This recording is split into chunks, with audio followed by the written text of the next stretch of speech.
Bienvenue au podcast Upika, le podcast pour les geeks de sport, où est-ce qu'on geek sur le sport avec d'autres geeks de sport. Cette semaine, je reçois Sébastien Sasseville, qui est conférencier, auteur, mais avant tout, pour ce qui m'intéresse moi, est un athlète d'endurance absolument crinqué. Sébastien, il fait des épreuves. Premièrement, en fait, beaucoup d'entre vous, peut-être certains d'entre vous vont connaître Sébastien pour tout ce qu'il fait pour la cause du diabète. Lui-même est diabétique type 1. Puis quand il a reçu son diagnostic, dans la début vingtaine, il a fait « Fuck le diagnostic, cette maladie-là va pas me dire, ou cette condition-là va pas me dire, va pas dicter ma vie. » Puis il a décidé d'entreprendre parmi les épreuves les plus dures, notamment monter l'Everest, la traversée du Canada à la course. Il a fait le Race Across America, qui est une course de vélo assistée en équipe qui dure, je pense, 16 jours, où est-ce que tu fais du vélo pendant 20 heures à tous les jours. C'est un vrai de vrai malade. Fait qu'on discute du concept de résilience. Pourquoi est-ce que c'est important de faire des choses difficiles? Pourquoi est-ce qu'on se met dans des situations où est-ce que tu as envie de pleurer, de tout abandonner? À quoi ça nous sert en fait de se mettre dans cet inconfort-là? On parle de leadership, comment mener à bien une équipe, comment s'entourer en fait. On parle aussi de sa relation avec les réseaux sociaux. Vous allez voir, on fait un petit éditorial entre autres sur un concept que j'aimerais appeler « Just do the work ». Vous allez voir de quoi je parle durant la conversation. Sébastien, qui est un humain exceptionnel, qui est une grande source d'inspiration. Et j'espère que vous allez aimer la conversation au même point que j'ai aimé l'avoir. En passant, je le dis au début du podcast, mais on a tourné ça au Musette, qui est un genre de café, bar, vélo, buvette. Je pense que j'ai dit bar, mais c'est buvette. Ils ont bientôt leur permis d'alcool à suivre. C'est à Québec, sur Grande Allée. Allez là, c'est magnifique. Puis moi, ça fait une couple de fois que j'y vais et que j'adore juste m'asseoir, prendre un petit café là-bas. Donc, merci à la gang de chez Buvette pour nous avoir reçus. Le podcast est présenté par Upika. Upika, c'est une compagnie de suppléments de sport d'endurance. On a 2 produits. On a le Upika Endurance, qui est tout ce que vous avez besoin inter-training, donc 25 grammes de glucides, 300 mg de sodium pour la rétention d'eau, des électrolytes pour remplacer ceux que vous perdez à l'effort. On a aussi là-dedans de la taurine pour la création d'énergie et de la vitamine B et C pour réduire le stress oxydatif sur les muscles. Tout le monde qui l'essaie capote. C'est vraiment un produit qui est apprécié de tous. Les saveurs sont juste assez bonnes. Pas trop sucré, pas trop fade. C'est vraiment le sweet spot et on est vraiment content de la réception du produit. Et sinon, le Upika Récup qui est en fait pour apprendre tout de suite après vos sports d'endurance, spécifiquement une récupération en fait spécifique aux sports d'endurance. Donc réhydratation avec des électrolytes, on a reconstruction des tissus musculaires avec des acides aminés essentiels, de la glutamine pour favoriser le remplissage de vos réserves de glycogène. On a de la carnitine et de la taurine pour réduire l'inflammation et les dommages musculaires. Bref, tout ce que vous avez besoin pour recommencer à tous les jours. Je vous encourage à aller essayer les produits au upika.ca et utiliser le code promo UPIKA Podcast en un mot pour 10% de rabais sur votre première commande. Sans plus attendre, je vous laisse avec cette conversation avec Sébastien Sasseville.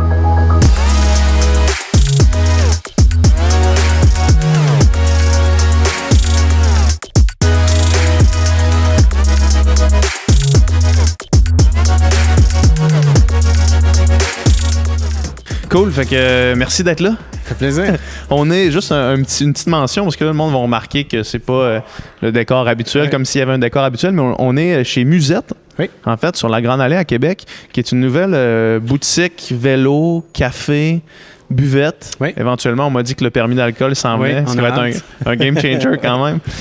Mais qui tiennent aussi les produits Upika pour les auditeurs du podcast de Québec qui cherchent un point de vente. Il y en a ici. Fait que, merci d'avoir pensé à ça un matin. C'est toi qui m'as écrit en disant, on pourrait faire ça là. Absolument. Ouais, c'est toi, t'habites proche ici, dans le fond. Là. Oui, je suis devant les plaines, la rue d'en arrière. Ouais. Donc, s'il y a des stalkers qui écoutent... Ouais, ils vont pouvoir te dire salut en passant.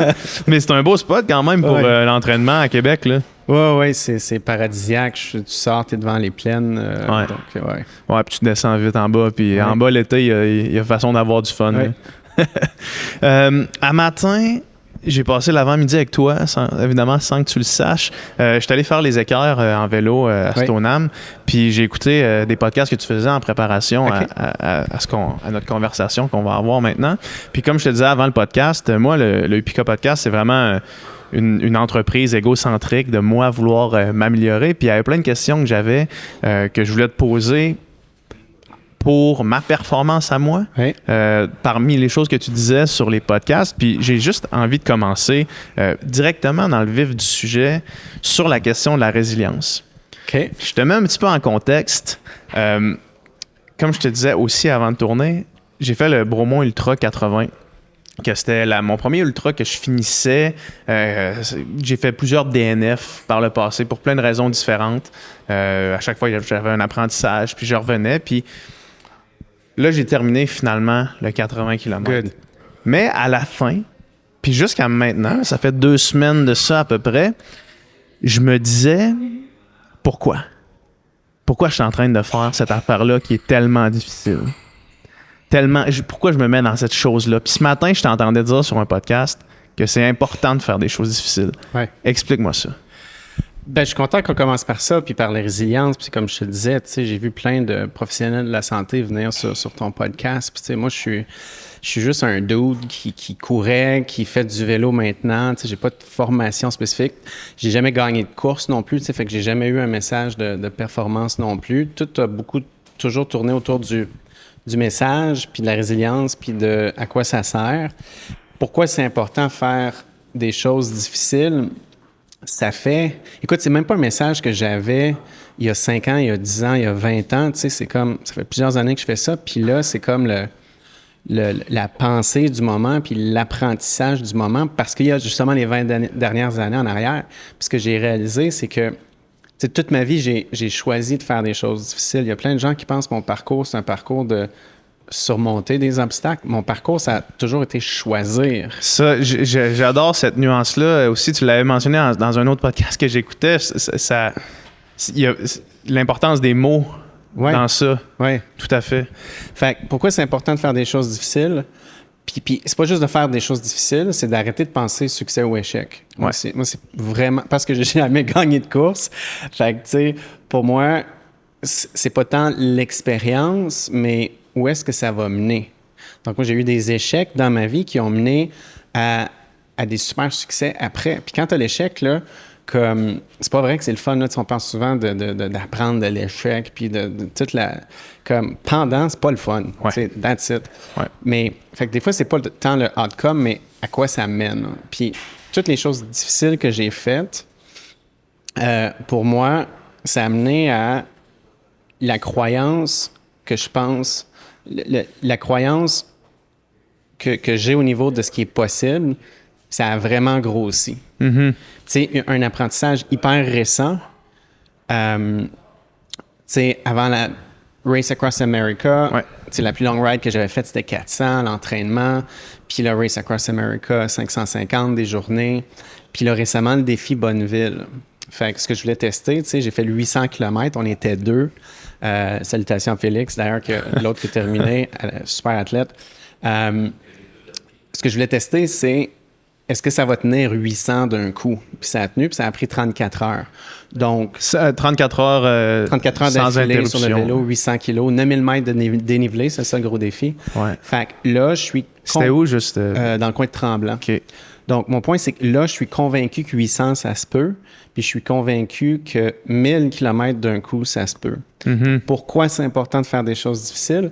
Ben, c'est que sans que tu te rendes compte, tranquillement, de défi en défi, ben, comme la barre de ce que tu penses qui est possible, ça grossit. Puis ça, c'est un cadeau incroyable, là, parce que ça peut se transposer dans ta vie personnelle, professionnelle, financière, dans les choses, l'aspect, dans les performances sportives aussi. Ouais. En fait, en faisant ça, c'est que tu repousses ta propre perception de ce qui est possible, carrément. Ouais. Puis, c'est quoi le danger de ne jamais faire quelque chose de difficile pour repousser cette limite-là? Ben, si tu fais jamais quelque chose de difficile, tu vas jamais réussir quelque chose de difficile. Ouais. Puis tu vas pas te rendre compte que tu es capable de faire des choses qui sont difficiles. Tu sais, on est capable de faire vraiment plus de choses qu'on pense, mais c'est à condition d'essayer, à la condition d'y aller, puis ça va peut-être pas marcher le premier coup, là, mais ça se peut. Puis est où la limite? Est-ce qu'il y en a une? Parce que l'idée, c'est de repousser constamment la limite, mais on s'entend qu'à un certain moment, j'avais cette réflexion-là justement par rapport à l'ultra-trail en me disant, OK, là, est-ce que cette poursuite constante-là de la chose la plus difficile, tu sais, ça a passé d'un demi-marathon à un marathon, à un 50 kilos, à un 80 kilos, puis là, la suite logique, c'est évidemment le 100 miles, le 100 k, le 100 miles. Puis pendant que j'étais dans cette préparation-là, pendant que je passais beaucoup de temps en forêt, sur mes articulations, sur mes chevilles, je me disais, est-ce que je suis en train de m'hypothéquer la santé physique sur le long terme, tu sais? Fait que pour des gens qui veulent faire ça, repousser constamment les limites, est-ce qu'il y a finalement une limite à ça?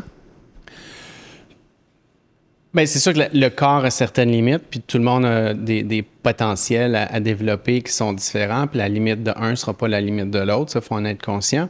Pour moi, le concern, c'est pas tant la limite, tu sais, puis l'âge va s'occuper de l'érosion, là, puis la limite, de toute façon, je vais la trouver, là. Pour moi, c'est vraiment pas la limite que je pense, c'est dans quoi ce désir de dépassement-là est ancré. Et ça doit être sans ego, ça doit être pour moi, ça doit être pour apprendre, ça doit être pour la joie d'apprendre puis de me développer.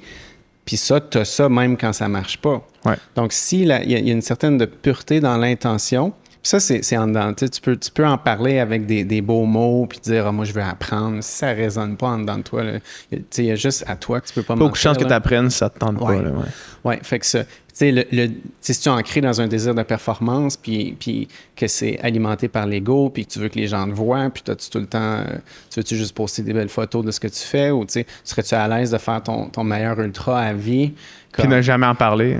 Pas le mettre sur Strava, pas une maudite photo, puis comme, serais-tu bien s'il y avait personne au fil d'arrivée, tu sais? Fait que ça, c'est des bons indices, qui aident à savoir si on le fait pour les bonnes raisons. Là. Ouais.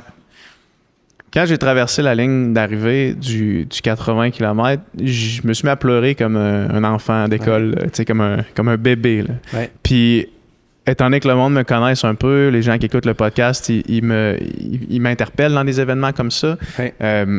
J'ai traversé la ligne d'arrivée, puis là, j'ai traversé une tente où il y avait beaucoup de monde. Ouais. Puis là, le monde venait me dire « Hey, félicitations, PH, good job! » Puis là, moi, j'étais pas capable de répondre parce que si je répondais, je me mettais à pleurer en sanglots. Fait que j'étais allé pleurer 15 minutes dans le char avec ma genre de doudou par-dessus la tête. Là. Puis je t'entendais parler pendant Race Across America que ce moment-là de comme, je sais pas comment, trop plein d'émotions, tu le vis pendant des jours et des jours. Ouais. Peux-tu me parler un petit peu de comment on fait, parce qu'on parle de faire des choses difficiles, mais de comment on fait pour passer à travers ça? Ça ressemble à quoi, ce moment-là? C'est l'équipe, puis c'est l'amour des gens qui t'entourent, puis c'est cette vulnérabilité extrême-là, c'est quelque chose que je souhaite à tout le monde. Il n'y a rien de plus enveloppant, puis qui va te bercer autant, puis te faire autant de bien que d'aller dans cet état de vulnérabilité puis de fragilité extrême-là. C'est ton équipe qui t'habille, c'est ton équipe qui te nourrit. Tu sais, je t'en parle puis ça m'émeut. Ouais. Tu as juste des coureurs d'ultra qui savent de quoi tu parles en ce moment. Ouais. Tu sais, l'explosion d'émotions en traversant le fil d'arrivée, les pleurs incontrôlables. La Race Across America, c'est la course la plus difficile au monde. Tu te sens comme ça pendant 12 jours. Ouais. Fait que c'est... Parce que là, c'est pas glam, c'est pas les photos Instagram, c'est pas Strava, comme tu disais, là, c'est toi, tout seul avec toi, à ton plus raw, si on veut. Là. Ouais, c'est un monstre, cette course-là. T'as pas... Écoute, moi, je suis tombé en amour avec, j'aimerais essayer de retourner, puis t'as pas de véhicule de self-exploration plus puissant que cette course-là. Comment tu le traverses? C'est sûr que tu brailles pas 12 jours en ligne, là. Mais les highs sont vraiment high, les lows sont difficiles, puis tu le traverses en équipe. L'équipe aussi a des moments de difficulté, tout le monde en a. Là. Fait que c'est le travail que tu as fait en amont, comment nous on est passé d'inconnu à équipe, à famille. avant la course. Puis ça, c'était vraiment important pour Gabriel et moi, le chef d'équipe. On voulait bâtir une équipe, une famille, un groupe qui se tient. Puis on avait besoin de cette colle-là avant qu'on parte pour être capable d'aller à la guerre. Là. Ouais. Puis j'étais là justement avec un de mes amis, avec Jay que tu connais, Jay Tutam que tu connais, mais tu allé à son podcast d'ailleurs. Puis tu sais, quand lui est arrivé un petit peu après moi, puis on s'est pris en bras, puis c'était juste 2 adultes qui pleurent dans les bras l'un de l'autre. Fait que de savoir que tu es allé à la guerre avec quelqu'un, j'imagine que il y a cet aspect-là dans ce que tu me parles d'une équipe puis de tout ça. Mais ce qui est intéressant, je pense, quand je t'entends parler de ton expérience de Race Across America, c'est que c'est que vous avez pris un sport individuel pour faire un sport d'équipe de ça.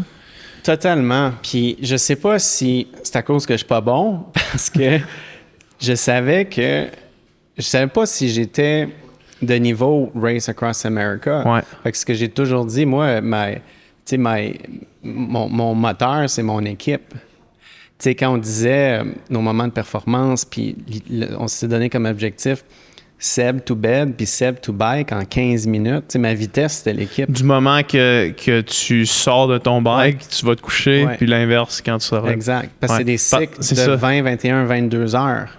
C'est pas des grosses journées de 15 heures, puis tu vas te coucher. Puis c'est 20, 21, 22, des fois plus, heures consécutives sur le vélo.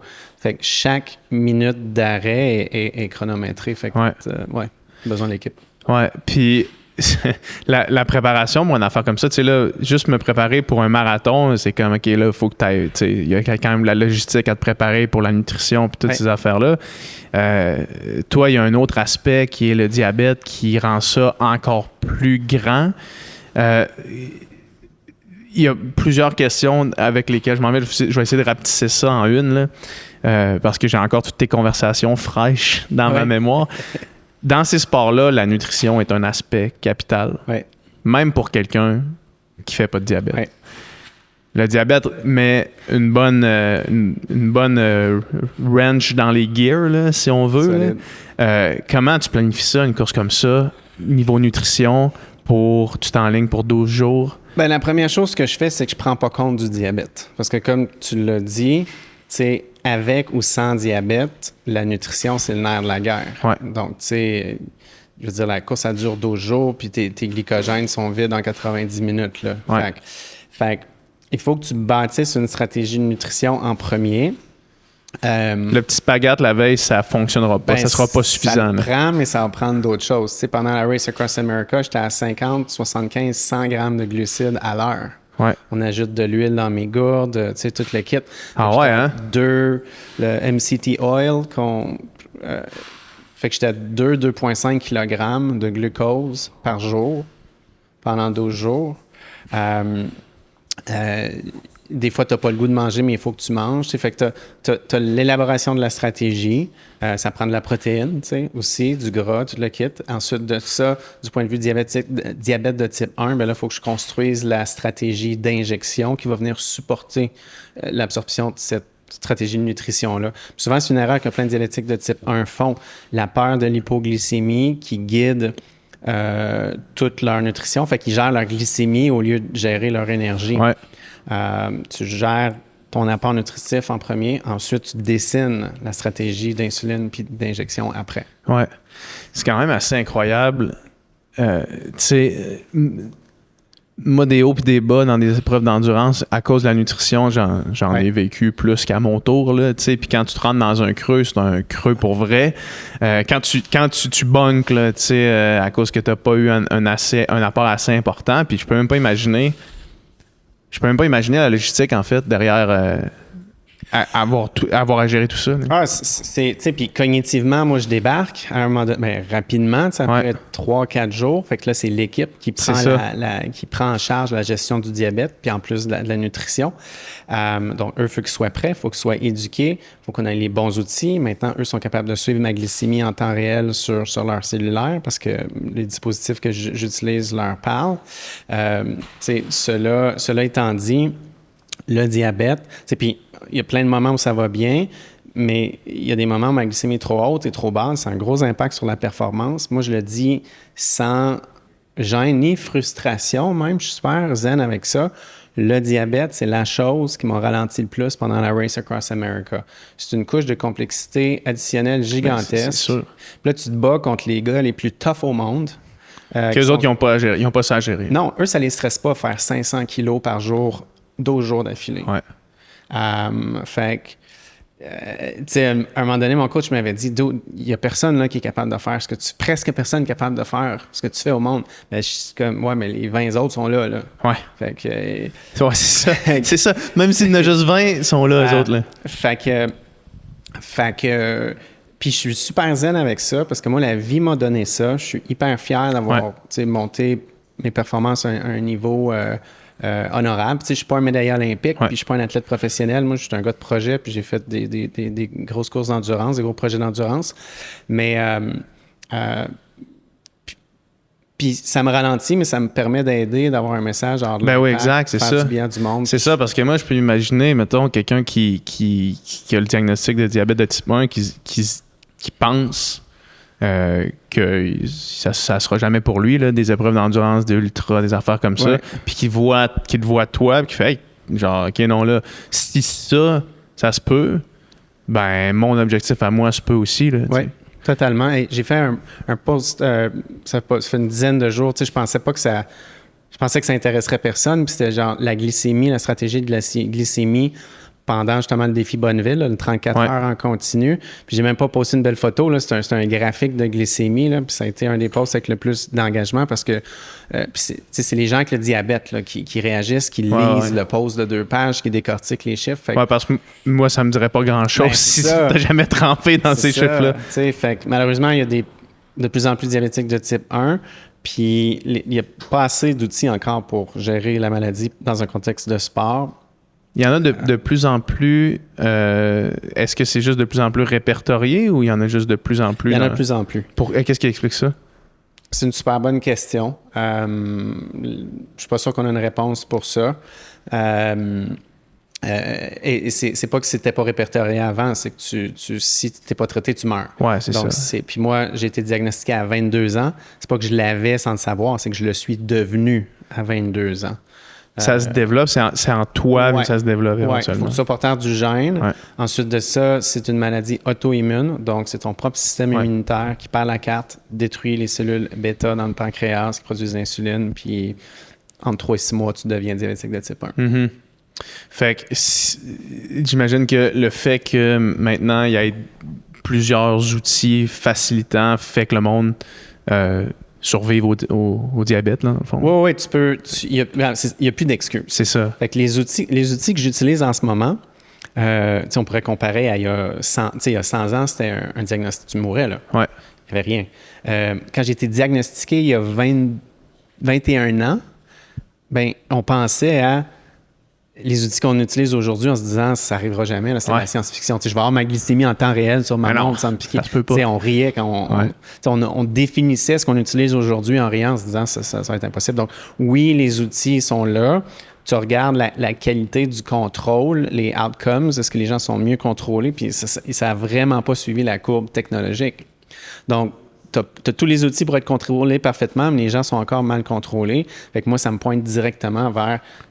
C'est pas un meilleur outil que ça prend. Ben oui, ça prend ça, mais c'est de l'accepter. Ouais. C'est de vivre bien avec. C'est pas le cacher, c'est d'en parler. C'est d'apprendre à... Tu sais, moi, j'ai souvent dit... Quand j'ai commencé... Tu sais, pendant longtemps, je voulais gagner et être meilleur que mon diabète. Fait que, tu sais, ça marchait, ma glycémie était belle, mais c'était épuisant, maudit, vivre de même. Ouais. Toujours en course, là. En course contre quelque chose que tu vois pas, que tu fais juste vivre, là. Fait que si tu l'acceptes, tu le prends, tu danses avec, tu lui fais une place dans ta vie, puis tu acceptes des mauvaises journées, puis comme tu fais le mieux que tu peux, ben, tu sais, c'est déjà pas pire, là. Ouais. Puis, moi, je comprends, mettons, une course comme Race Across America, où tu me parles du défi Bonneville, où est-ce que somme toute, si ça se met à vraiment chier au niveau du diabète, tu peux t'en sortir rapidement. Tu peux te ramasser à un hôpital, somme toute, rapidement.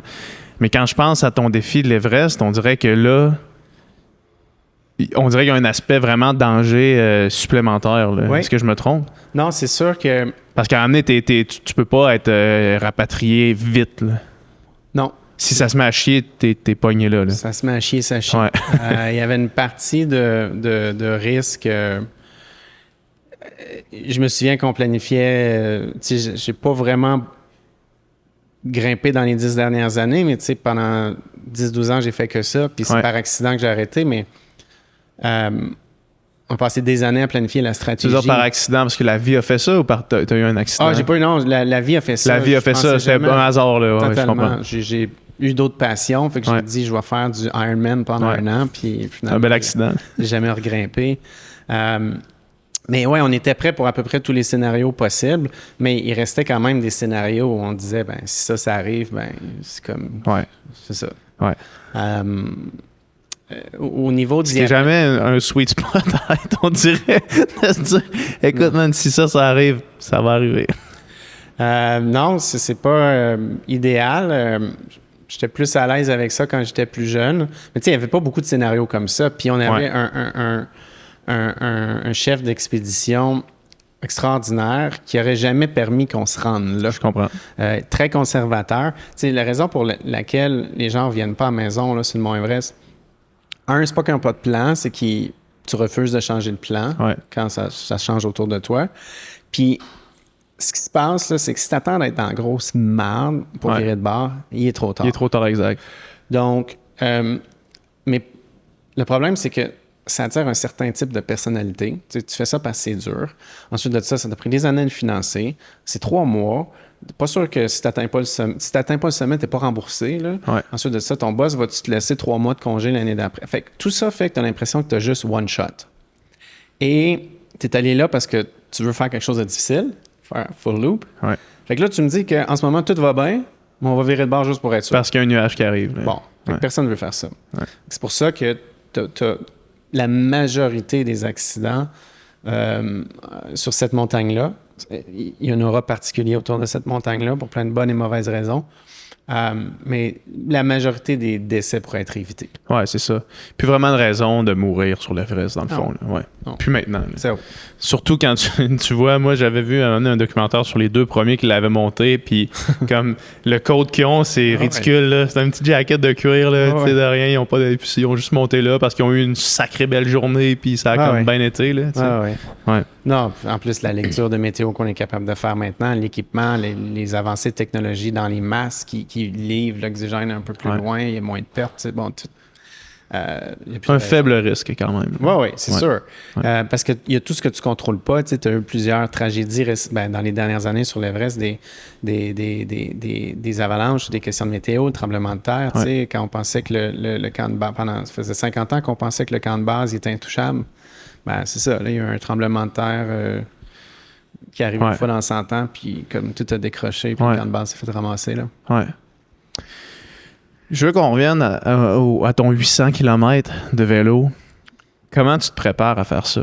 Parce que moi, j'ai une théorie qui est, une fois que... Puis là, je vais la prendre pour la course à pied, mettons. Là. Ouais. Si tes jambes sont capables de courir 40 km en montagne, sont probablement capables de courir 80 km en montagne, sont probablement capables de courir 120 km en montagne si tu te nourris comme du monde. Ouais. Est-ce que tu penses, de un, que c'est une théorie qui fait du sens, puis de deux, si ça n'en est pas une, comment tu te prépares pour des affaires qui durent 36 heures?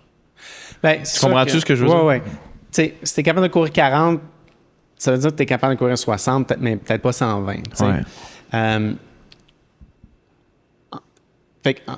Fait comment tu te prépares? Parce qu'à m'amener, mettons, il y a une limite de longue sortie que tu peux faire. Ouais. Tu peux pas faire pour t'entraîner pour un 800, tu peux pas faire des 600, des 600, des 600.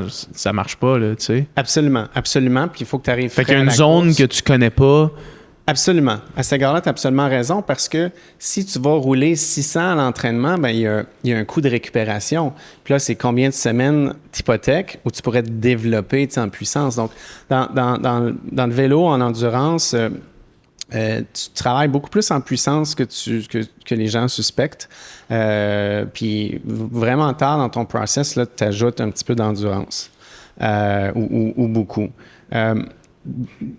donc, moi, je crois que avec les années, ton corps s'habitue, puis si tu as une constance, si tu n'as pas de pause de 2 ans, tu amènes ton corps à un certain niveau, puis après ça, un autre niveau, puis à un autre niveau. Faut que tu prennes, en vieillissant, il faut que tu prennes soin de la musculature. Tout ce qui est ta stable, puis ton corps, tu ne te sors jamais de ça. Après ça, tu as une préparation logistique. Tu peux être vraiment en shape, mais si ton équipe n'a aucune idée quoi faire, ben, ça ira pas loin. Ton équipe, elle peut être un moteur incroyable, mais elle peut te faire mal, ça ne sait pas quoi faire. Ensuite de ça... Juste avant de rentrer dans la logistique, vraiment, puis n'aie pas peur de tomber geek dans les chiffres. Le podcast Supika, c'est un podcast pour les geeks de sport. C'est ma phrase clé. Ça ressemble à quoi tes semaines d'entraînement pour ça? Mettons les mois qui mènent à ça. Ben, mettons, là, on le découpe en 1 an avant la Race Across America. Ouais. Tu as un gros 8 mois où tu travailles beaucoup en puissance. Fait qu'il n'y a pas tant de long ride que ça. Mais c'est sûr qu'au début de ce 8 mois-là, tu es à la fin d'une saison, tu as beaucoup d'endurance, ça va bien. Mais donc, c'est pas compliqué. Tu veux monter ton FTP le plus possible. Tu veux être capable d'un peu de vitesse. Tu veux... c'est carrément ça. Fait que tu travailles au gym, tu travailles en power dans des intervalles, des côtes, des affaires. Ouais. Absolument, absolument. Tu fais de la côte Gilmore pas mal dans... Ah, j'habitais pas ici à l'époque, mais j'habitais dans les équerres carrément. Ah, OK, ouais. Fait que... Puis tu vois, ça, c'était une lacune de ma préparation pour ma première Race Across America. J'ai fait beaucoup trop de 138 puis de 132. Super flat. Ben oui, fait que c'est pas compliqué d'aller rouler un 400, tu sais, en 13-14 heures sur une flat. Là. Pas la même chose quand t'es à 12 km/h dans une côte. Là. Ben, t'as 175 000 pieds d'ascension pendant Race Across America, 12 jours. Fait que... 175 000 pieds, c'est combien de mètres pour les gens comme moi? Comme soit divisé par 3, là. Beaucoup, là. 50. À peu près 55 cas, là. Fait que ça, c'est définitivement quelque chose. Je n'ai même pas l'assurance que je vais être capable d'y retourner en 2024, mais je suis déjà dans cette phase-là. Je suis déjà en train d'investir beaucoup plus en termes de musculature puis de puissance. Puis ensuite de ça, ben, tu t'en sors pas. Tu as des longues sorties à faire. C'est fascinant à quel point le corps réagit bien puis s'adapte vite. Tu sais, ton premier 200, moi, quand je m'entraînais puis je faisais du Ironman, j'ai fait du Ironman 10 ans. 200, c'était gigantesque. Ouais. 200, c'est la longue sortie. Là. T'en fais une fois dans un build, 2 fois peut-être dans un build. Oui, alors que là, il faut que tu aimes être sur ton vélo. Il y a des longues heures sur le vélo. Fait que, des 200, des 300, des 400, tu vas en faire 3-4, mais des 100, puis des 200, puis des 300, puis tu vas faire des 300 le lendemain d'un 400 aussi. Ouais. Fait que, ça te gruge un week-end. Là. Ben, je sais pas si ça gruge dans le reste. T'es élevé, je veux dire... t'es élevé à 3-4, c'est le premier coup de pédale à 4 heures l'après-midi, tu reviens à 4 heures du matin. Tu reviens à la maison vers 8-9 heures. Puis, tu repars le lendemain. Fait qu'idéalement, tu as une grosse prep que tu as faite ton vendredi soir pour que tu sais cuisiner le moins possible. Puis samedi, puis que tout soit prêt. Puis tu as juste à manger, te goinfrer, puis t'étirer, puis te coucher. Puis ça repart à 5 heures le lendemain. Là. Ouais. Fait que, le gros volume, tu t'en sors pas. Mais une chose que je vais faire différemment, c'est même dans ce gros volume-là, inclure plus des montées, plus de côtes. Oui, définitivement. Tu me dis ça, puis... Je fais juste penser à comment j'articulerais, mettons, un week-end où est-ce que j'ai besoin de faire 300 kilos puis 200 le lendemain ou 400, 200. Puis ça sonne comme un casse-tête pour moi. Puis à chaque fois, là, je t'écoute parler, puis il faut que je me rappelle, je fais comme, ah ouais, c'est vrai, dans le fond, il y a aussi le diabète de type 1 à gérer à travers tout ça. Fait que malgré ça, je suis comme déjà, ça a pas de bon sens, là, tu sais. Quand tu me dis, je me goinfre, là, un carb load, là, y a-tu des impacts sur le diabète? Ben, c'est que plus tu prends de glucides, plus ça devient compliqué à gérer. Puis si tu rajoutes du gras là-dedans, puis tu sais, comme ça fait 400 kilos que tu roules, là, t'as le goût d'un gros morceau de gâteau. Fait que tout ce qui est gras puis processed foods, ben c'est plus compliqué à gérer. Fait que là, tu viens de rouler 400, tu viens de manger comme un cochon avant de te coucher. Et si ta glycémie est horrible toute la nuit, ça marche pas. Ta récupération, il va avoir un gros impact. Fait que, tu sais, c'est ça. Puis, il y a des fois que ma glycémie est parfaite, mais il y a des fois tu te trompes ou le corps réagit pas de la même façon. Fait que là, c'est ça, là, l'impact. C'est que j'ai pas bien dormi, j'ai pas bien récupéré. Le cadran sonne à 4,5, puis on repart pour 300. Tu sais, ouais. Ça marche raide, là, ce matin-là. Là. Fait que, c'est ça. Fait que tu reviens à la résilience, puis à tout ça. Puis, moi, mon moment préféré de ces grosses rides-là, c'est le premier 100 mètres. Quand il fait noir, quand tu es complètement seul, quand il y a juste toi, c'est pas sur Instagram, puis c'est toi puis toi. Puis juste ce sentiment-là de faire ce qu'il faut, de faire la bonne affaire, puis de le faire parce que tu as le goût de le faire. Là. Ouais. Ça, c'est fort. Puis toi, pour la quantité d'entraînement que tu fais, puis les épreuves que tu fais, puis t'en parles pratiquement pas de ton training. Mettons, tu regardes ton Instagram, puis on te voit un peu des fois en bike, tu sais, mais c'est très rare. Puis, t'es-tu sur Strava? Oui. Tu l'as-tu ouvert à tous ou c'est fermé? Non, il est ouvert à tous. Puis, est-ce que tout upload là-dessus automatiquement? Tout upload automatiquement, fait que j'y vais pas. Fait que tu y vas pas, tu regardes pas? J'y vais un peu. De temps en temps, tu sais, comme... Je suis pas au-dessus de ça, là. Ouais. Dans le sens que quand je roule 400, je le mets, là. C'est hot. Comme, c'est quand même hot, ouais. Je suis pas plus fin qu'un autre. Mais c'est vrai que l'entraînement à peu près rien. Par personnalité, parce que si je faisais pas le travail que je fais, j'aurais pas de réseaux sociaux. Moi, je vois beaucoup de monde avec des vraiment beaux kits en bike qui savent pas rouler. Fait que je sais pas si c'est politiquely correct de dire ça, là, mais comme... Ça, c'est un de mes combats que je vais amener avec moi jusqu'à la tombe, là. Fait que moi, j'aime mieux m'entraîner, tu sais, comme do the work. Ouais. Do the work, puis c'est correct de le poster de temps en temps. C'est correct, là. Je suis pas au-dessus de ça. Mais do the work. C'est une belle vision du truc. Puis, ça m'amène à un autre point que je voulais discuter avec toi. Je suis content qu'on soit allé là parce que ça me pompe plus que ça devrait. Non, mais je comprends absolument. Puis, je faisais un post sur ça aujourd'hui même, en fait, sur Instagram. Où est-ce que je suis revenu, je me suis acheté du stock de vélo à rabais, ça s'appelle sur Sirocco, c'est une compagnie de Madrid. Puis honnêtement, j'ai eu un bib, 2 jerseys, puis une veste pour le prix d'un bib de certaines compagnies de bike. Puis là, moi, je me disais, OK, mais quand tu achètes de quoi, là? Puis la qualité est A+, là. Fait que pourquoi tu payes dans le fond? Faut que tu te poses cette question-là. Pourquoi tu payes? Est-ce que tu payes pour le pignon sur rue à Singapour que la compagnie paye? Est-ce que tu payes pour les photoshoots pro? Est-ce que tu payes pour... Pourquoi tu payes, tu sais?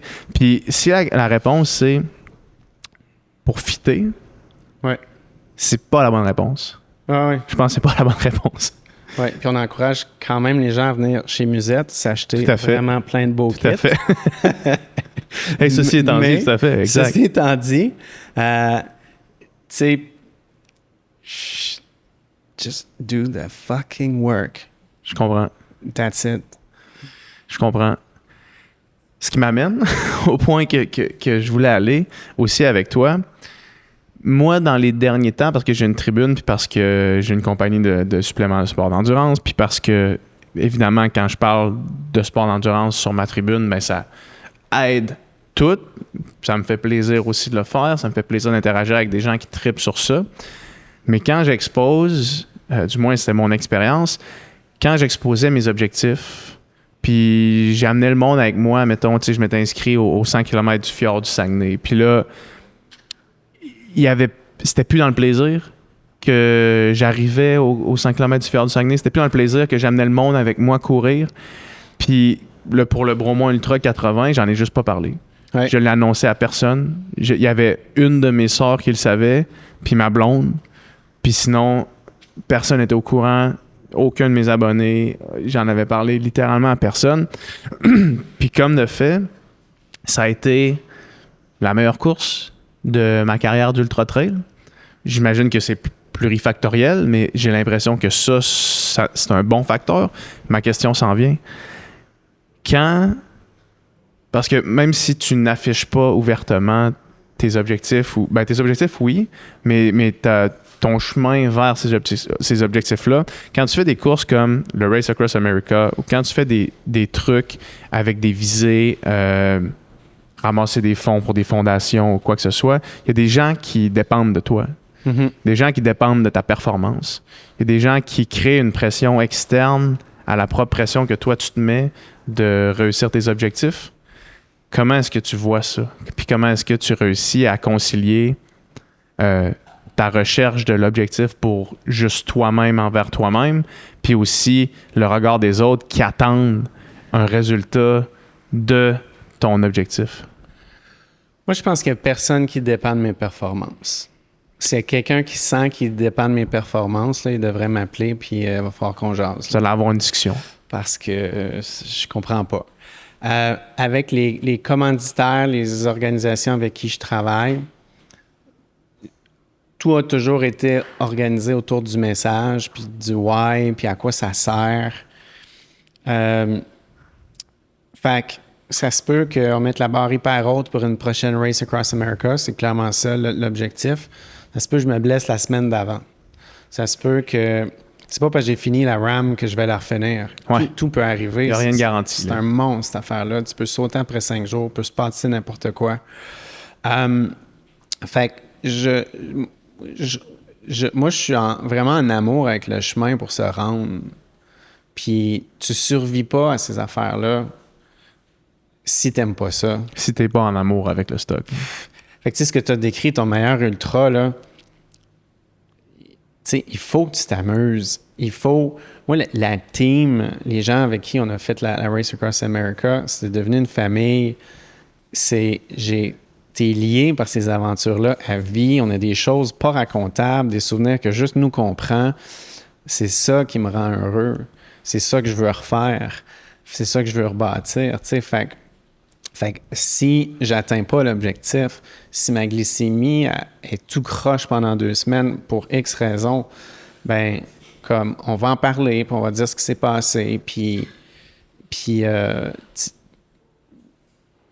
ça va être ça. Tu sais, Tu sens pas que tu dois rien à personne. Non, tu sais, je veux dire, j'ai besoin d'appui pour ces choses-là. Fait que tu as des partenaires, puis tu as une entente de collaboration. Mais c'est pas appuyé sur une performance, là, tu sais, mais les partners dans le diabète, on veut juste inspirer des kids puis qui catchent, qui peuvent faire ce qu'ils veulent. Ouais. Fait que, tu sais, juste d'être sur le fil de départ, ben peu importe ce qui se passe, t'as un parent qui peut dire à son kid, garde, lui est comme toi, puis tu sais, tu peux faire tout ce que tu veux. Ouais. Puis on n'a pas encore commencé, là. Fait que... Ouais. Je comprends. Fait que tu sens jamais que si t'es au bout, ben, parce que le chemin est tellement important, le outcome, au final, il l'est pas tant que ça. La réponse courte, c'est oui, mais comme je suis vraiment drivé, puis type A, puis comme life is better with results. Ouais. Fait que c'est sûr que je veux gagner, puis tu sais, ces courses-là, l'autre affaire aussi, c'est je veux pas être le diabétique, là. Je veux pas être la charité, là, puis là, comme... Non, je veux être une menace, puis je veux pas que les autres soient contents que je sois là, comme je veux arriver vraiment près, là. Fait que oui, je m'entraîne pour que ça marche. Puis c'est pour ça que je le fais sans dire un mot, parce que je suis tellement occupé à faire ça, à créer... Un athlète, ce que tu fais, c'est tu crées des circonstances favorables. Moi, ma job, c'est de créer des circonstances favorables pour arriver au fil de départ avec la meilleure team, avec le meilleur équipement, en enlevant plus de variables possibles. Puis s'il y a du vent de face cette journée-là, ben, on va tout en avoir un. Mais tu sais, fait non, je sens pas une pression, puis j'ai jamais eu de partnership qui était dans la performance, puis dans ces philosophies-là. Je pense pas que je serais bien là-dedans. De toute façon, j'ai pas ce talent-là. Fait que, tu sais, comment t'as des commandites, là? Soit que t'es bon, soit que t'es handicapé. Ouais. Puis moi, Soit t'as une tribune sur les réseaux sociaux, là, c'est les ça. trois. Là. Fait que moi, c'est ça. Je suis diabétique de type 1. J'espère que j'ai offensé personne en disant ce que je viens de dire. Mais, tu sais, it is what it is, là. Ouais. Fait que moi, ce que je vends, c'est de l'impact. C'est pas une médaille d'or, puis là, on associe la montre qu'eux fabriquent à l'excellence, parce que, tu sais, c'est pas ça, là, moi, ce que je fais. Ce que tu viens de dire, je veux pas être le diabétique dans la race Across America. Je veux pas être le gars qui est le diabétique. C'est quelque chose avec lequel tu vis depuis que t'as ton diagnostic? Non, parce que au début, tu sais, parce que moi, j'étais pas bon dans les sports quand j'étais jeune. Longtemps, j'ai cru que j'étais pas bon dans les sports. J'ai jamais été vraiment bon. Fait que ça fait pas longtemps que j'ai accepté que j'avais du talent dans les sports, puis j'étais capable de faire des choses uniques. Donc, puis c'est seulement en endurance, là. J'ai jamais eu de vitesse, mais en endurance, ça va. Fait que pendant longtemps, j'ai été diabétique. Pendant longtemps, c'était bien correct. Pendant longtemps, je parlais juste à des audiences diabétiques. Puis l'important, c'était la cause, la mission, la fondation. Tu sais, fait que ça a évolué. Mm-hmm. Ça a évolué. Pour finir sur le volet entraînement puis préparation, tu mentionnais que le défi Bonneville, c'est 36 heures que tu as dit? 33 heures, 54 minutes. Autour de 35 heures. 34? Comment tu prépares à pas dormir? Tu peux-tu te préparer à ça ou c'est juste que tu le vis quand tu arrives? Tu peux pas te préparer à ça. Tu peux avoir goûté à c'est quoi le manque de sommeil parce que alors tu sais quel genre de sensations s'en viennent. Pas te faire surprendre, là, ouais. Ouais. Tu te prépares en dormant. Ceux qui me connaissent savent, le sommeil, c'est ma religion. Tu sais, je te disais, j'étais intimidé de venir ici, tu avais plein d'invités qui étaient des professionnels de la santé. Moi, c'est vraiment simple, mais c'est faire la base bien. Mange bien, dors. Ouais. On peut pas dormir assez. Puis j'ai des enjeux de sommeil, c'est vraiment un défi pour moi, le sommeil. Puis do the work, là. T'sais. Fait que c'est la pyramide là, des besoins de la récupération. Si t'as pas de sommeil, puis tu sais, moi j'ai un produit de récup, puis c'est comme ça que je le brand là. Si t'as pas de sommeil, puis tu manges mal, achète pas ça. Ça sert à rien. Ben oui, c'est ça. Ça sert absolument à rien. Genre ça, c'est pour aller chercher des virgules. Si t'as pas les points déjà, oublie les virgules. Là, ben oui, c'est ça. Fait que comment je me prépare, ça a été de faire du sommeil là, une ultra priorité. Là. Tu peux pas savoir comment je suis plate. Plus genre la semaine avant ou tu sais vraiment? Tout le temps. Tout le temps. C'est sûr, les 2 mois avant sont cruciaux. Si tu veux vraiment... Tu sais, Bonneville, j'ai même pas réussi à dormir comme je voulais. J'ai mal au dos, ça me réveille. Tu sais, là, je suis comme dans une grosse phase de rebuild. Pour la Race Across America, c'est sûr que tu veux un 6 à 12 mois de sommeil assez impeccable. Fait que comment tu obtiens ça? C'est pas juste ton entraînement, puis pas de café, puis pas de sel. Moi, ça prend une sérénité dans ta vie, ça prend une paix intérieure. Il faut que tu sois bien dans tes relations, dans ta relation, dans ton travail, le stress.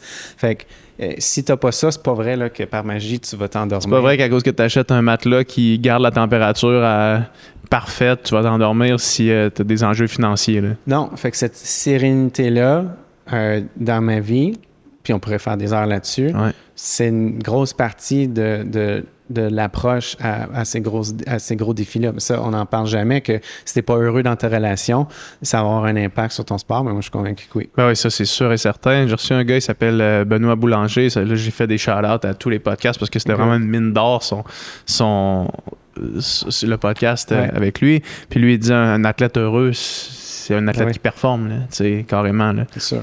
Comment, comme tu dis, on peut faire des heures là-dessus, mais comment tu essaies d'aller chercher une sérénité? Parce que tu es un gars qui, évidemment, t'entraîne beaucoup, comme on parle depuis tantôt, mais tu es aussi une entreprise en ton nom, ou est-ce que tu fais des conférences corpo, tu vas faire du team building, tu fais des talks dans des conférences, des trucs comme ça. Tu es un gars qui doit être super occupé au niveau professionnel. Comment on trouve la balance pour faire un genre de... Check, là, quand j'arrive chez nous, il faut que ce soit fini, il faut que je puisse dormir la tête claire, sans penser à tous les projets, sans penser à tout ce qui s'en vient.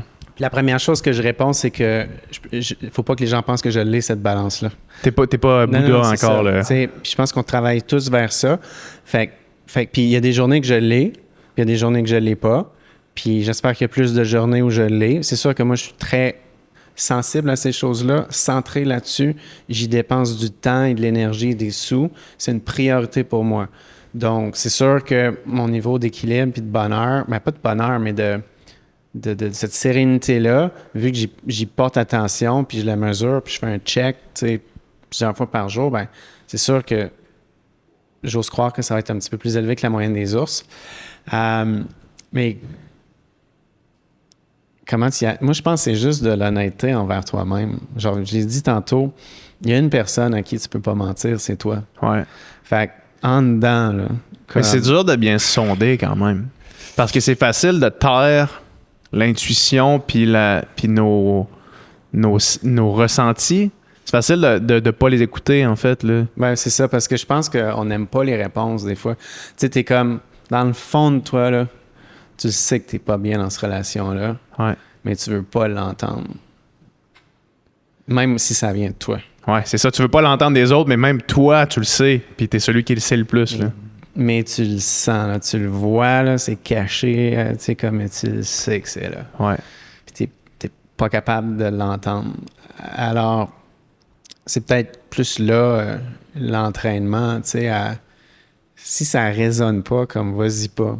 Puis d'apprendre à écouter ça, puis à dire oui quand c'est oui, puis non quand c'est non. J'ai une super belle citation que j'ai entendue en fin de semaine. Je me souviens plus c'était qui, là, mais puis j'aimerais, c'était une actrice américaine, une chanteuse américaine qui décède, je sais plus, mais qui disait non, c'est une phrase complète. Ouais, il n'y a pas besoin d'avoir des compléments, là. Pas besoin de justification. Non, c'est comme non. Ouais. Je veux pas, c'est pas pour moi, c'est pas là. Fait que ça. Eliud Kipchoge, il appelle ça la vitamine N. OK. La vitamine N, c'est non. Ouais. De pouvoir dire non. Ouais. Juste dire non à quelque chose. Puis lui, des demandes doit en avoir beaucoup, là, tu sais. J'ai fait un scan de plein d'objectifs que j'ai, puis c'est quoi les barrières que je percevais entre moi puis ça. 4 fois sur 5, la réponse, c'est devenir meilleur à dire non. C'est super difficile parce que tu veux aider, tu veux avoir de l'impact. Puis là, tu as des... Tu sais, puis je veux dire, c'est pas Amazon là, qui veut que tu les aides, là. C'est comme l'école du coin. Non, exact, c'est ça. Viens faire une conférence, c'est pas à des CEO qui mangent du caviar, là. C'est genre, viens donner un coup de main à une organisation pour les diabétiques du Bas-Saint-Laurent, puis là, tu fais, ah man, je sais qu'ils n'ont pas une scène, je sais que ça voudrait dire beaucoup pour eux autres, puis tu te sens mal de dire non, là, tu sais, c'est sûr. Ouais, fait que ça, c'est... mais ça se pratique, puis je pense d'apprendre à le dire avec élégance. Puis aussi, ça fait 2-3 personnes, je pense que les gens deviennent meilleurs, là. Ça fait 2 personnes en 2 semaines qui me disent non, puis ils me disent la même affaire après, par respect pour mes objectifs. Là, je suis comme, man, c'est malade. C'est ça la réponse, dans le fond. Peut-être que non, c'est pas une phrase complète, hein, dans ce cas-là. Ouais, mais c'est ça, mais c'est comme, parfait, tu m'inspires, je vais faire pareil. Ouais, c'est vrai. Fait que, je sais plus à quoi qu'on répond. Ben non, mais c'est le non, là, dans le fond. Apprendre à dire non, c'est probablement le début de cette espèce de sérénité-là, puis de pouvoir respecter tes objectifs, en fait. Oui, puis, tu sais, non de bonheur aussi, là. Ouais. Tu sais, des fois, on embarque dans des affaires, que ce soit personnel, financier, professionnel, amoureux. Asti, tu le sais dès le début que ça ne résonne pas. Puis je sais pas pourquoi on fait tout ça, mais on y va pareil. Là, quand t'es dans le moulinet, c'est dur de back down. C'est dur de dire non une fois que t'es dedans. Là. C'est plus compliqué. Tu sors pas de là sans graphing. Ça, comme plus tu dis non tôt, mieux c'est pour tout le monde. Ouais. C'est sûr, ça. C'est sûr. Puis, je t'entendais juste pour finir sur le non, je t'entendais dans un podcast, tu disais que des fois, il y a des gens qui t'écrivaient pour avoir des plans de nutrition pour les gens diabétiques, puis qu'au début, tu répondais un 6 pages complet aux personnes pour prendre le temps, parce que c'est une cause qui t'est chère, c'est un impact que tu sais que tu peux avoir, puis qu'au final, tu n'avais soit pas de retour ou que là, tu te réalisais que tu fais Chris, je viens de passer 3 heures de ma vie à répondre à quelqu'un qui, au final, me répond même pas merci, mettons. Puis ce que tu disais, c'est que tu avais commencé à leur écrire « Hey, on va se prendre un appel téléphonique. » Puis il y avait juste une personne sur 10 qui te répondait. Oui. Parce que moi, je trouve que c'est fou, ça. C'est 1 sur 10 qui... Prenez le temps d'avoir un appel que tu leur offrais. Oui, on prend tout le temps que tu veux. Envoie-moi un courriel. Moi, ma vie, tu sais, comme là, je suis bombardé partout. Fait que il faut que ça passe courriel. Sans ça, je le vois pas, je le sais pas, je l'oublie. Puis, je fais passablement de route avec mon travail. Fait que si tu veux qu'on parle 20 minutes mardi après-midi, j'ai pas le temps. J'ai pas 5 minutes. Par respect pour mes objectifs. Ouais, ben oui. Mais si je fais Québec-Montréal, là, j'ai 3 heures, je te les donne toutes. Ouais. Tu as une personne sur 10 qui répond puis qui donne suite à ça. Ce qu'ils font, c'est souvent, les gens ils écrivent, puis je fais du sport, j'ai des problèmes, as-tu des conseils? Puis ils s'attendent à une formule magique, Ouais, puis c'est ils s'attendent à que je ça, le fasse pour eux, puis que ça soit facile. Ben, c'est pas ça. Il n'y a rien qui est ça, là. Non, dans la vie. c'est énormément de travail, de connaissances que tu dois acquérir, d'expérimentation qu'il faut que tu fasses. Je suis passé par là, je suis encore là-dedans. Là. Ouais. C'est de même le diabète. Fait que là, je le fais plus pour les autres. Je me suis quand même vidé pas mal pendant plusieurs années. Ben, j'imagine. Ouais. J'imagine ça, c'est l'apogée de pas dire non, là. Ah, Ça, c'est exactement ce que ça représente, là. Oui, puis souvent, puis là, je le voyais pas à l'époque. Parce que juste le ton de voix que j'ai pris en te le décrivant, tu sais, ça va pas bien, as-tu des conseils? Ouais. C'est pas quelqu'un qui t'a une place. Une place d'ouverture et de réception, là. Fait que, tu sais, moi, je suis l'autre bord avec ma posture, je veux aider, je veux être là, je veux avoir de l'impact, je veux faire une différence. Pauvre monsieur, madame, jeune. Et là, je donne tout. Alors que c'est quelqu'un, il leur a passé une bulle au cerveau, il se rappelle même plus que m'envoyer un courriel. Ouais. Puis j'ai déjà eu un courriel, j'ai haï le diabète. J'avais commencé à répondre, mais j'étais comme, tu peux-tu m'en dire plus? C'est quoi que tu as... Qu'est-ce que je suis en train de faire? Comme delete. Qu'est-ce que je suis en train de faire? Sorry, ouais, puis souvent, c'est ça qui demande le plus de temps.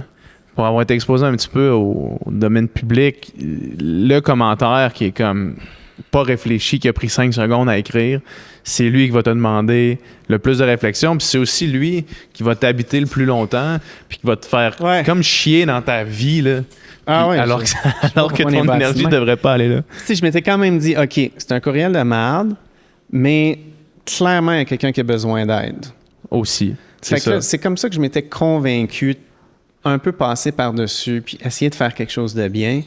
Mais à un moment donné, là, je me rendais compte que j'étais en train de me faire siphonner mon énergie, puis c'était peut-être pas à moi qu'il fallait qu'il parle. C'était dans cette posture de frustration puis de tristesse-là, c'est peut-être pas c'est pas de l'ajustement d'insuline pendant un marathon qu'il faut que tu discutes. Là. Ouais, c'est ça, exact. Ressources, là, je comprends. Là, tu dis que l'objectif, c'est le Race America 2024. Oui. Puis, c'est une course sur invitation. C'est une course qu'il faut que tu te qualifies pour faire. Oui. C'est quoi le processus pour ça? Parce que j'ai terminé en 2022, tu es qualifié à vie. Okay. Parce que c'est pas beaucoup de gens qui réussissent à... Il y a un cut-off assez rigoureux. Oui. C'est 12 jours. Donc, c'est 4800 kilos, puis ton cut-off, c'est 12 jours. Donc, le plus lent que tu peux être, c'est 400 kilos par jour. Ouais. Ça, c'est right on cut-off. Ouais. J'ai fait le défi Bonneville, puis c'était un qualifier. Fait que, tu sais, j'ai une entrée avec ça. Mais en ce moment, je suis à 50-50 dans les chances. Il est tard un peu pour le financement. Mon dos, ça va vraiment pas à mon goût. Tu sais, en ce moment, j'ai un dos qui va craquer après 4 jours. Ah ouais, hein? Tu sais, ça va passer, 2-3 000 kilos, 4 jours, 5. Mais là, c'est la position sur le bike? Ouais, c'est les lombaires, c'est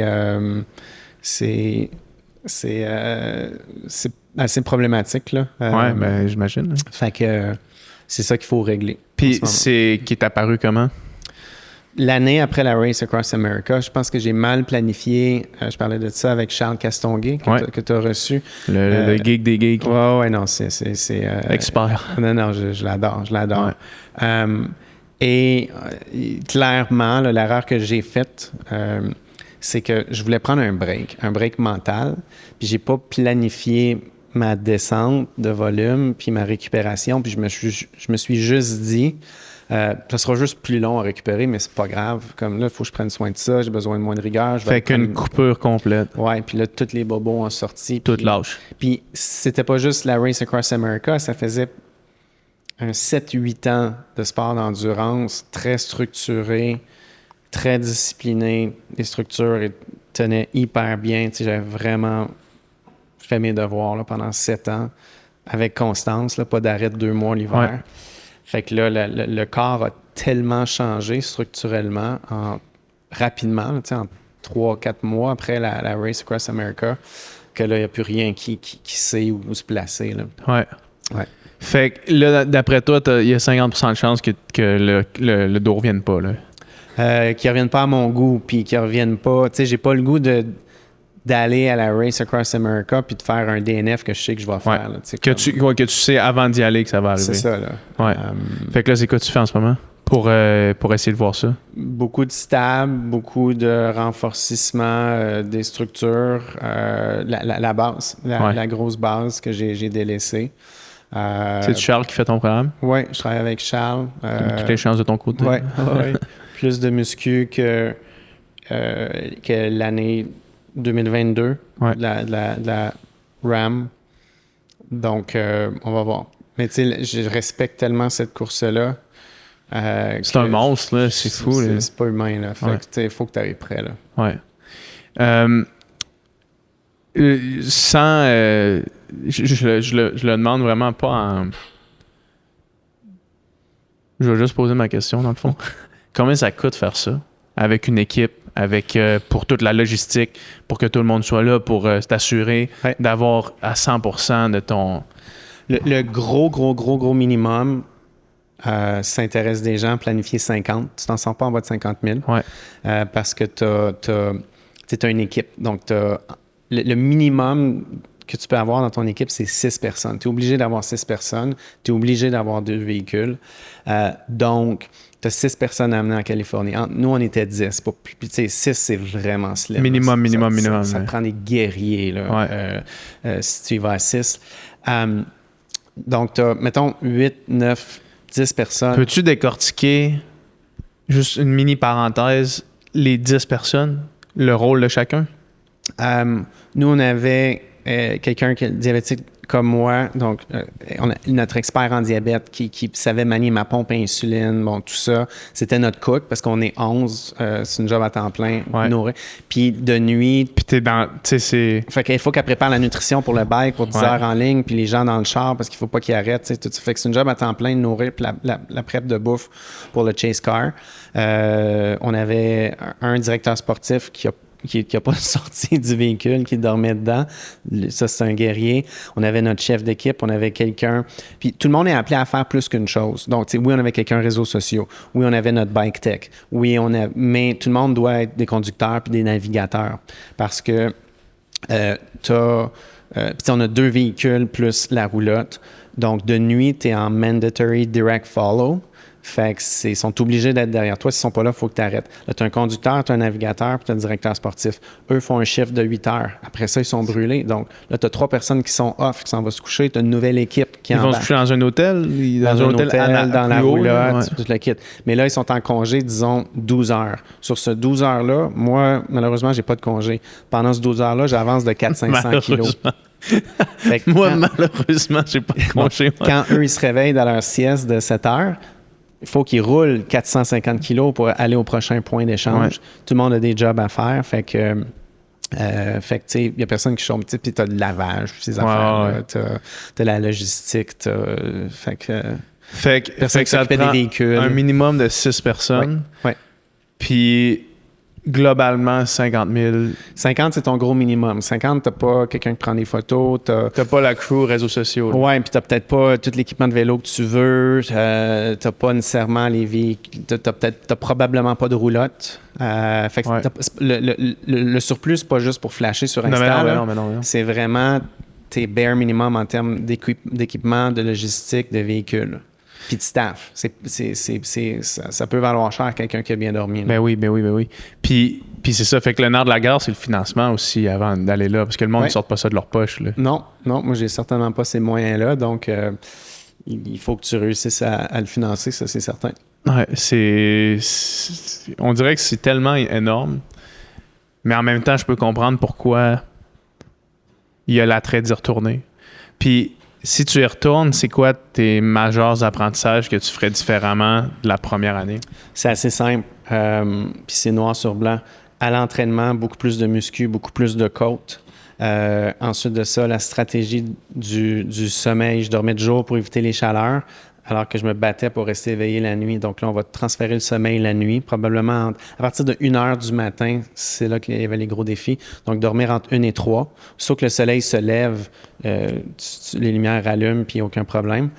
Puis le push initial. Donc, nous, on a fait l'erreur d'arrêter après 24 heures. Mm-hmm. Il faut, si tu veux être en avant, là, puis tantôt, je vais dire une autre chose. Là. Tantôt, j'ai dit, là, les boys là, en avant, ils sont tough. Là. Je pense que ça fait 2 années en ligne que c'est une femme qui gagne cette course-là. Ah ouais, hein? Fait que ça, c'est vraiment important que je le dise. Il y a de plus en plus d'études qui sortent sur plus c'est long, plus l'écart entre les sexes est diminué, même inversé. Ouais. On peut le voir en ultra trail là, avec Courtney Dauwalter là, qui est comme Parce que le raw power, c'est plus ça qui est important. C'est aussi simple que ça. Donc, c'est l'endurance, c'est le mental, c'est la tolérance à la douleur. C'est aussi simple que ça. Parce qu'on va pas vite là, les 3 derniers jours. Là. Ouais. Donc, c'est une bataille avec ton cerveau. Donc, le push initial, c'est sûr que nous, ce qu'on avait fait, on arrêtait après 24 heures. Il faisait 45, on était dans le désert, puis l'équipe avait décidé de me faire dormir 5 heures au lieu de 2 pour éviter la chaleur, pour ne pas sauter. Puis c'était une erreur d'inexpérience de nous tous. Premièrement, quand il fait 45, ça dort pas mieux. Là. Ouais. Et tu peux pas arrêter 5 heures pendant un RAM si tu veux être en avant. Ça ne marche juste pas. Donc, ce qu'il faut faire au tout début, c'est un push de 7, 8, 900, 1000 km. One shot. Avant le premier.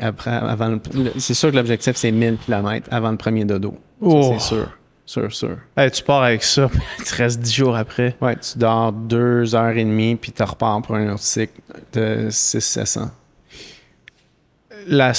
La semaine après ça, dans le fond, là, ça ressemble à quoi? Écoute, parce que juste moi, j'ai fait 9h40 de course à pied il y a 2 semaines, puis pendant 2 jours après, j'ai une chance que ma blonde n'était pas en ville parce que j'aurais pas pu dormir avec parce que j'avais trop de spasmes. Je donnais des coups de pied dans mon lit, je me réveillais comme si à chaque 2 secondes, je rêvais que j'étais en train de descendre une côte avec des roches puis que je m'enfargeais. Comme pendant la course. Genre pendant 2 jours, ça a été ça. Mais on dirait que c'était mon système qui était tellement fatigué qui se choquait de même tout le temps. Fait que j'imagine que la semaine après une course de même, c'est pas du sommeil réparateur. Non, là. Ça prend une bonne semaine. Là, ce que tu décris, les 2 premiers jours, c'est les quelques premiers jours, c'est vraiment présent. Puis ensuite de ça, c'est que ton cycle circadien est tellement mélangé. Ça prend une bonne semaine avant de retrouver un bon sommeil. Et puis là, tu penses à ta dette de sommeil. Là. Tant que tu as dormi 2 heures par jour pendant 10, 11 ou 12 jours. Donc, tu as une dette, admettons, de 6 heures par nuit x 10, tu as 11. Admettons, tu as une dette de 60-70 heures de sommeil. Donc, si tu dormais 10 heures par jour, 30 jours en ligne, donc tu rembourses 2 heures. Une fois que tu as fait ton 8 heures, tu rembourses un autre 2 heures, ça prendrait 30 jours. Ouais. Fait que clairement, ça n'arrive pas, mais il faut que tu priorises ton sommeil. Après, quand j'avais fait, en 2021, l'année avant la Race Across America, j'avais traversé le Canada en vélo, le fait donc, à Vancouver, Halifax, en 15 jours, 17 heures. Puis j'avais été vraiment malade au retour. Ouais. Le système immunitaire est tellement est mort, là, ouais. Fait qu'il faut que tu sois prudent, faut que tu manges, faut que tu dormes, faut que tu planifies un gros repos. Tu peux pas remplir ton agenda, faut que tu sois à la maison, que tu sois assis, tu fais des choses que tu aimes, tu vas prendre une bière avec les amis, tout ça c'est correct, là, mais comme faut pas que tu peux pas remettre du stress dans l'agenda comme cette semaine-là. Là. Ouais. C'est complètement fou. C'est complètement fou. Écoute, on va refaire un autre podcast un jour parce que je pense qu'il y a encore plein de choses que j'aimerais ça discuter. Où est-ce que les gens te suivent? Qu'est-ce que les gens peuvent voir? Et qu'est-ce qui s'en vient à plus court terme peut-être? Il n'y a rien d'autre que la Race Across America en 2024 pour moi. Je veux décider d'ici Noël. Okay. Ça dépend uniquement. Si vous avez une entreprise aussi qui veulent financer de quoi de même. Oui, absolument. L'année en 2022, je veux dire, tous les réseaux de télé, les radios, tous les journaux, on avait été partout. Je pense que c'était 27 millions d'impressions au Canada. Donc, ça, c'est parce que on construit une histoire puis une campagne, puis c'est pas juste la course. Il y a un plus-value à ça, tout à fait. Instagram, Seb Inspires. Facebook, LinkedIn, je suis assez actif. J'aime mieux LinkedIn que Instagram. Je pose pas beaucoup d'entraînement, comme tu l'as finement Mais on observé. sait que tu es sur Strava maintenant, on va essayer de le trouver. Il n'y aura rien d'impressionnant sur Strava avant un petit bout. Là. Mais je suis là. Très cool. Merci beaucoup de ton temps, puis c'était un plaisir. Merci à toi. Yes.